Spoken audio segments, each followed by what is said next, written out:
Les troupes américaines au Moyen-Orient seront-elles les prochaines cibles de l'Iran? Les frappes des États-Unis peuvent-elles mettre le feu à toute la région? En représailles, le régime des Mollahs pourrait choisir de frapper les 40 000 soldats américains présents sur la zone, regroupés dans des dizaines de bases. Avec ses missiles balistiques, courts et moyenne portée, Téhéran aurait la capacité de viser quasiment toutes les infrastructures américaines. C'est ce qu'avait fait le régime en 2020, suite à l'assassinat par les États-Unis du général Soleimani. Des installations américaines en Irak avaient été durement touchées par des tirs de missiles. Aujourd'hui, plusieurs bases françaises se trouvent aussi dans la région. Les Iraniens pourraient répondre de manière très importante et douloureuse pour les Américains. Mais ça ne veut pas dire une escalade globale. Les deux parties veulent éviter cela. Des frappes par des alliés de l'Iran sont-elles aussi possibles?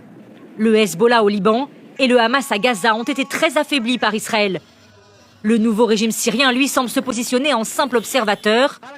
Les rebelles houthis au Yémen, eux, considèrent les frappes américaines comme une déclaration de guerre.